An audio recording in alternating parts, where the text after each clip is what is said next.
Some trails lead to views. This one leads to the sky. Up here, every ridge, every turn, every step has a payoff. This is Yoho's Alpine Loop. This is the Emerald Triangle.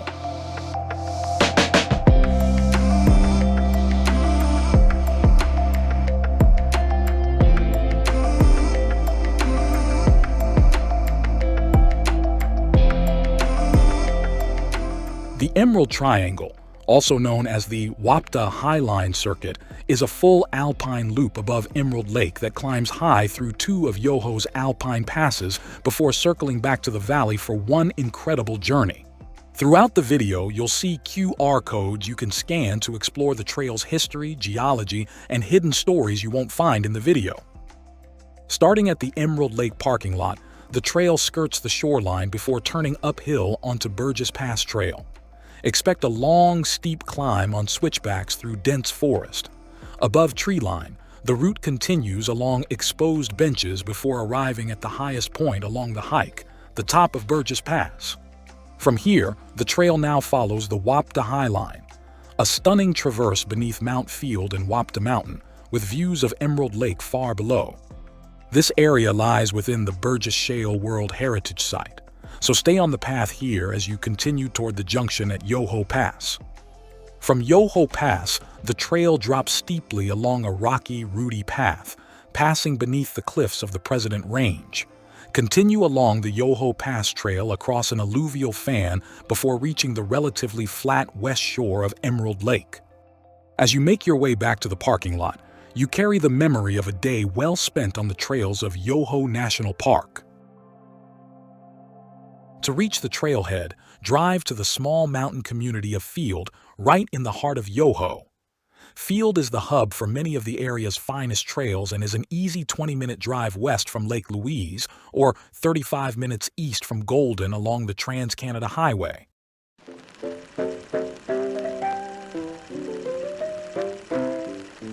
Field was first known as Third Siding, a settlement of tents and shacks to house construction workers when the railway began advancing west over Kicking Horse Pass in 1883. In 1884, after a visit from American financier Cyrus West Field, who the Canadian Pacific Railway had hoped would invest due to the enormous financial cost of the railway, the community was renamed in his honor, though he ultimately never contributed any funding.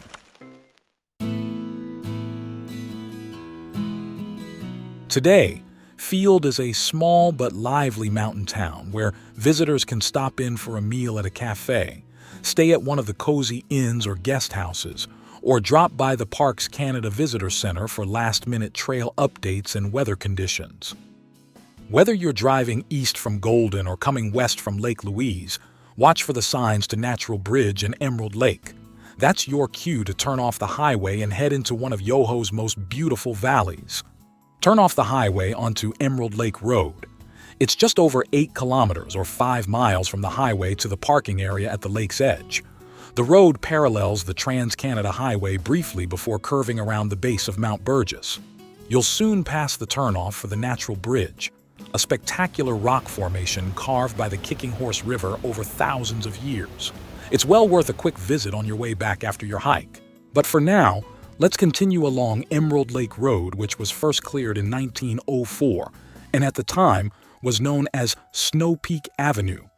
The parking lot at Emerald Lake is only moderately sized and can fill quickly on busy summer days. Arriving early not only guarantees you a spot, it also gives you a quieter start to the day before the crowds arrive. Parking at Emerald Lake is free, but all visitors require a valid Parks Canada pass to stop in any national park in Canada, including Yoho.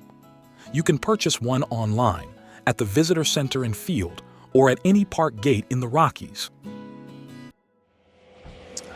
All right, so here we are at Emerald Lake. Lake's looking pretty cool right now. And yeah, looks like a beautiful day today. It's going to be good. The Emerald Triangle can be done in either direction. Many hikers choose to go clockwise for a more gradual climb to Burgess Pass, but enduring a steep, knee-punishing descent for the end. Going counterclockwise gets the hard work out of the way early and rewards you with a steady, scenic descent back to Emerald Lake. Today, we decided that for this first section of the hike, we would take the counterclockwise direction and tackle the steep forest switchbacks leading to the top of Burgess Pass. We're going to go counterclockwise. Yes. We're going to get all the elevation Get that elevation out of the way. Yes. Yeah. At the north end of the parking lot, turn right and cross the sturdy bridge over Emerald Lake's outlet stream, which flows into the Kicking Horse River downstream. Emerald Lake here. Awesome. Continue to follow the paved road, past Emerald Lake Lodge, where the pavement gives way to a cobblestone path beneath the trees. Got these little lodges here. You'll pass a row of cozy lakeside cabins before the path ends. This is where the Emerald Lake Circuit Trail begins, marking the true start of the hike. And here's the trail proper.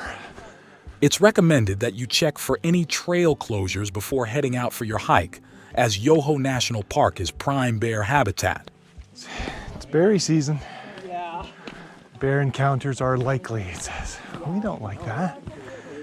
It's all right, we just make noise. It's best to hike in groups and make regular noise, talk, clap, or call out, especially in dense forest or near running water, as most encounters can be avoided by simply letting bears know you're there.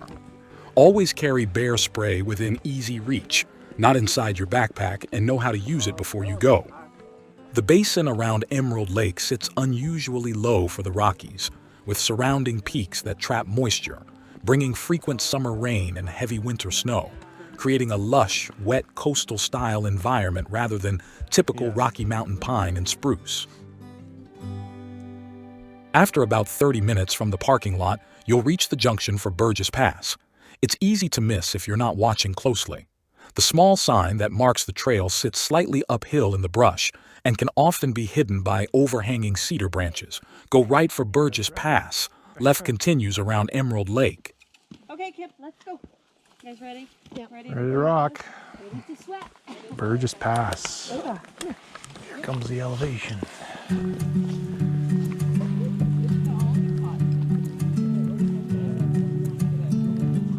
As you leave the lake shore behind, the trail starts gently before tipping upward into a long series of switchbacks that climb steadily through thick forest, quiet, shaded, and lush with green.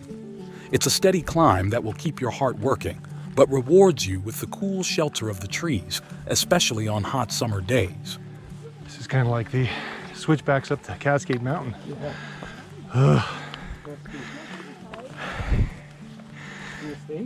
No, Cascaded Banff. Did that last September. Along the trail, you'll find the usual forest hazards, roots, rocks, and the occasional fallen tree across the path. It's all part of hiking in mature forest. Just be careful ducking under, especially if you're on the taller side. Ooh, See, being short is not that bad. you just walked right underneath. Hi, guy. Just a little bit almost.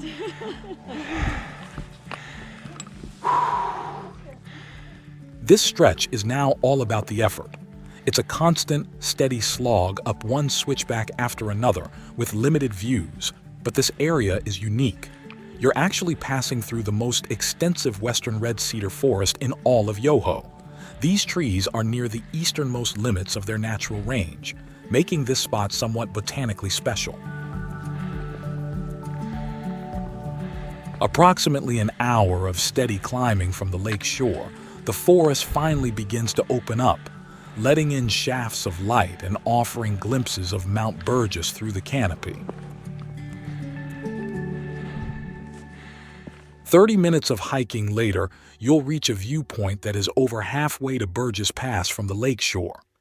Complete with a wooden bench, this is a perfect spot to stop and have a snack while taking in the viewpoints to the north of Emerald Glacier, Michael Peak, and the mountains of the President Range, while across the valley to the east, Wapta Mountain's rugged crags tower over the Highline Trail, where we're headed.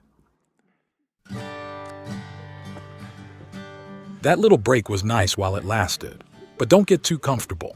The The trail wastes no time reminding you that you've still got some elevation to gain. Oh, steps. Yeah. Wow, who carried this wood all the way up here? Leaving the viewpoint area, the switchback ascent continues as the forest closes in once again, and you soon fall back into the rhythm of the trail with every step carrying you closer to Burgess Pass.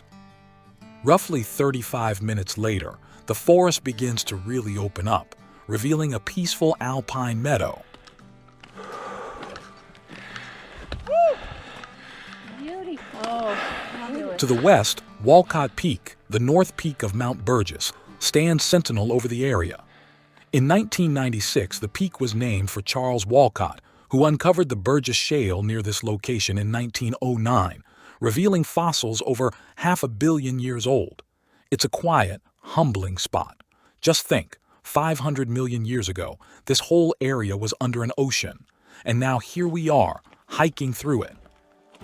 Okay, I might have to start looking for some fossils.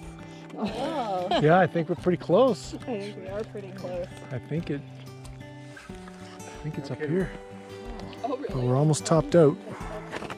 From the meadow, it's now only a short distance to Burgess Pass. Continue heading east until you reach a bare slope. From here, sweeping views stretch north to the towering peaks that frame Yoho's rugged landscape, and across the valley, you'll get a preview of the entire Highline Trail. Oh yeah, because I see the trail down there. Okay, see yeah, the 'cause trail? it looks so different. There it is. Yeah. Is that your ice line trail? No, This is our trail. Yeah, I think that's it right there. We're just gonna Yeah, right around. But I think We'll it gain scoots, a but bit it of a scoots up there. elevation, Yeah. That would be. Yeah. Continue south along a natural bench that contours the slope, and when you reach a faint spur that appears to cut straight across a steep, rough section, turn right instead. This final turn leads you onto solid ground and marks your arrival at the highest point on the hike. So Burgess Pass must be the high point, huh? Yeah. Welcome to Burgess Pass. From this high saddle, take a moment to soak in the sweeping views that make every step worth it. And the best part is, most of your elevation gain is now behind you. For this next section of the hike, the trail heads east towards Mount Field before turning north, traversing the Wapta Highline Trail beneath the rugged cliffs of Wapta Mountain before curving east toward Yoho Pass with sweeping alpine views along the entire way. Up here in the Alpine, summer is fleeting, and so is the bloom.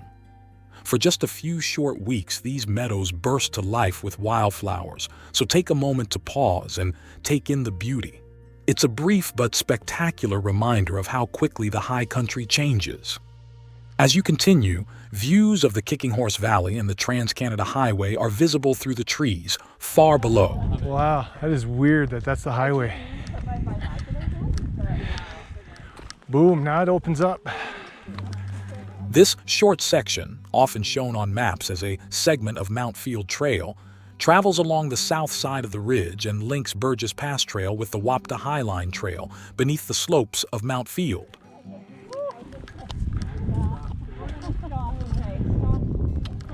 Pictures!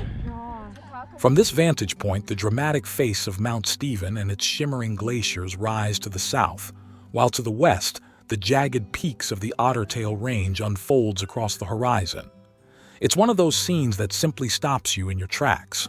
Cameras come out and no one's in a hurry to move on. I love that this group doesn't mind stopping for photos. Oh, God. I'd have to. If I wasn't, I'd be the guy stopping because it's like, no, I'm stopping. Yeah. Now that we've had our fill of photos, it's time to move on. The trail dips back into the forest here, trading those wide-open alpine views for the quiet company of trees once again.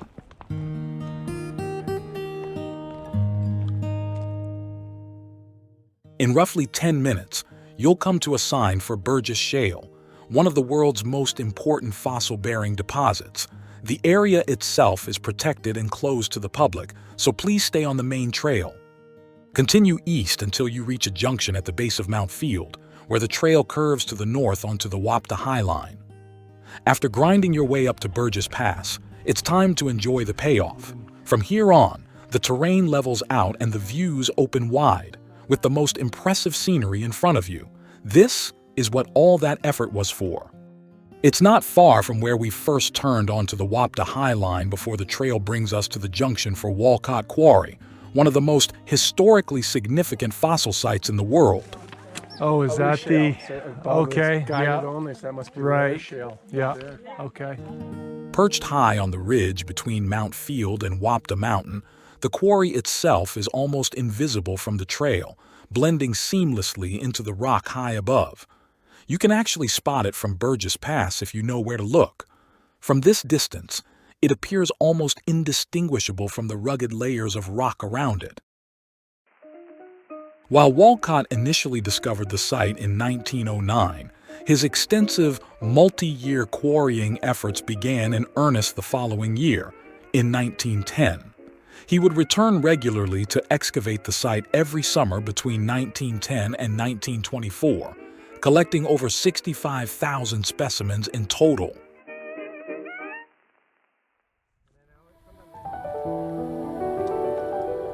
Most people walk right through here without realizing they're beside one of the most important scientific discoveries in the world. It's humbling to realize that these mountains preserve a record of what life looked like long before dinosaurs, before forests, before anything walked on land. Most hikers don't stop to think about that. But now that you're aware of the history beneath your feet, this isn't just a hike anymore. You're walking in a place that changed science forever. Oh, they got more signs. Yeah. Do not. Oh, yeah. Oh, okay. Yeah. After passing another Burgess Shale restriction sign, continue heading north as the views of Emerald Lake far below and the peaks of the President Range just keep getting better and better. Sorry. Oh, it's all good. I'm Take- almost all done. Take your pics. You can keep taking as many pictures as you like. That's what I always say about doing a loop is you get different angles, different perspective in terms of your camera angles, and so you can keep shooting all the way around. You'll soon enter forest again for about 15 minutes, a welcome change after the exposed stretch you've been hiking. On hot summer days, this shaded section offers a cool, quiet break before the trail opens up again. The trail now leads across a large boulder field, the result of rock cracking, shifting, and breaking away from the cliffs of Wapta Mountain above. Massive blocks of shattered limestone and shale, deposited over thousands of years as the mountain slowly reshapes itself. And this is and this is so cool up here. I'm looking up this side. Look behind you now, and then there's this. Oh my gosh. I know. Hikers often pause here to take in the dramatic rubble fields, but remember, this is active terrain. Loose rock and falling debris are real hazards. Yeah. Oh, that Oh, would be that cool. Do you want to holy- run down there and stand on it for me, and I'll take a really cool. Yeah, we just saw that one. That would have been a big tumble. Among these ancient boulders, we gathered for a photo, not just to prove we were here, but to capture the joy of moving forward together in a place shaped by time far older than our own. All right, look at the camera, smile. I think this is going to be the Photoshop of the day. The trail now drops back into the trees and begins a steady descent toward Yoho Pass, about an hour from this point.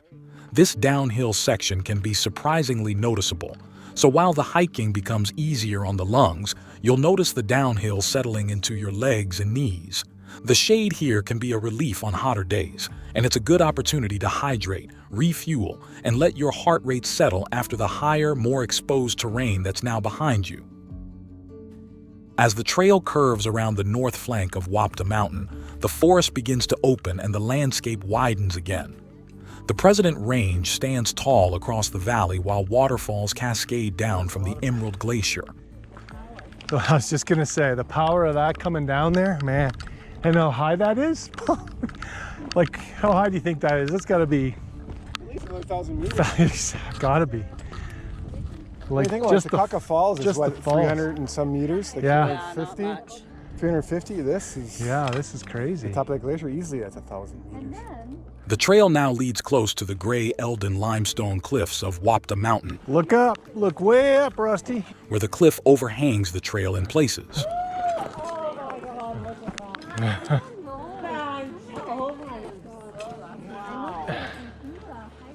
Okay, picture.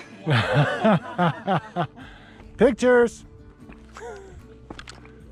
Continue along the trail for approximately 20 minutes until, at last, you reach the quiet, forest-lined junction of Yoho Pass, the second corner on this triangular circuit. For interested hikers, this junction marks your chance to slip over to Yoho Lake for a quick 45-minute there and back detour if you've got a bit of extra energy. The exquisite ultramarine color of the lake, tucked beneath Wapta Mountain, is well worth the added time and effort. For history buffs, Yoho Lake is where the newly formed Alpine Club of Canada held its very first mountaineering camp in 1906. Keep an eye out for the commemorative plaque at the lake, installed to celebrate the club's first 100 years, honoring the legacy that began right here. Whichever path you choose, this junction offers a perfect place to catch your breath before the final leg of the circuit. Ahead lies a steep set of switchbacks, an open alluvial fan, and a beautiful lakeside walk along Emerald Lake that guides you gently back to the trailhead and the completion of this incredible circuit. You'll now begin a knee-testing descent along the Yoho Pass Trail, zigzagging through forested switchbacks and rocky ledges, losing elevation at a steady pace. Expect some sections to be wet or even muddy, especially early in the season as snowmelt and runoff frequently send water trickling or flowing across the trail. High quality water. Yep, that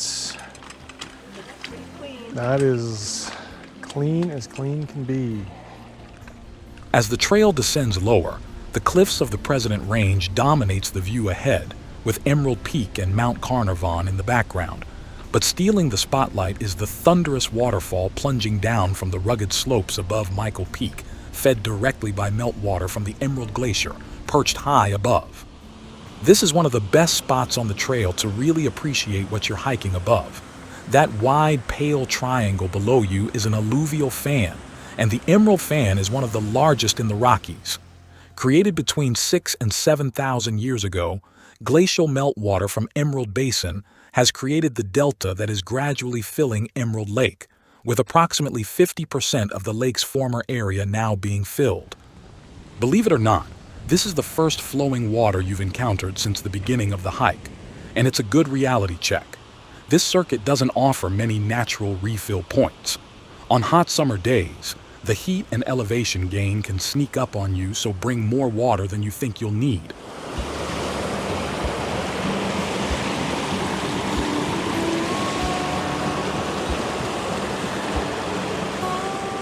The only thing worse than sore legs is an empty water bottle. Stepping off the steep descent and onto the alluvial fan feels like entering a completely different world. The hardest work is now officially behind you, and the trail practically glides toward Emerald Lake, making this one of the most enjoyable stretches of the circuit. For nearly 2 kilometers, the trail leads you across an ever-shifting landscape of rock, gravel, and ancient debris. The heavier material the water couldn't carry any further down from the mountains and piled here over time. The lighter silt kept going, drifting out into Emerald Lake and slowly building the delta you're now walking across. Hiking this section of the trail, you'll cross numerous boardwalks and planks spanning meltwater streams. They might appear unnecessary. Some span bone-dry rocks, others sit in the middle of flowing water. That's because this fan is a living system of constantly shifting meltwater channels. Trail crews move these lightweight bridges throughout the summer, but the water refuses to cooperate and stay put. You're on the home stretch now, but continue to follow the junction signs as Yoho Pass Trail meets the west side of the Emerald Lake Circuit. This final stretch along the water feels different from everything that came before it. There's a softness here, a sense that the mountains are letting you go gently after testing you all day. This is nice in here. Yep, soft ground, nice, nice trees, nice smell. This final, gentle stretch is your victory lap. Enjoy the breeze, the color of the water, and the feeling of having completed something truly special. You've crossed passes, traced ancient seabeds, walked beneath cliffs that shape entire valleys, and traveled a loop that most people only ever hear about. 5:55. There you go. We'll finish right at 7, right at 8.5 hours. Yeah, I got 8 hours and 35 minutes. As the parking lot comes into view, packs drop and the shared stories begin. You've completed the circuit together, but you return changed, bonded by a trail well traveled, and that's what stays with you long after the boots come off. Yeah, nice meeting all of you, everybody. Let's do this again. These videos are made to help you hike smarter, safer, and with confidence. If that's valuable to you, take a moment to like the video, subscribe to Rocky Mountain Trails, and join our growing trail community. And if you've already hiked the Emerald Triangle, I'd love to hear about your experience in the comments. Until the next trail, thanks for hiking along.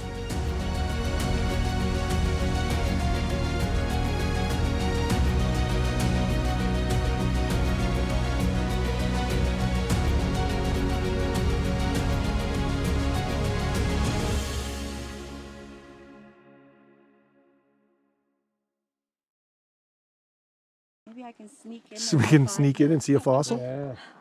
You're under arrest. Yeah. That's why he's not coming. Yeah. Okay, the coffee experiment. Oh, that's good. Don't invite that guy again. Who invited that guy with the coffee? Now point. And yeah, And point. put your hands on your hips or something. There it is. That's where we're going. Straight ahead. Gotcha. 5:28, and we've done 27,361 steps so far. They'll go, just shoe in the next That guy, time. coffee guy, that's it. Oh yeah, coffee guy. Yeah. Sean the coffee guy.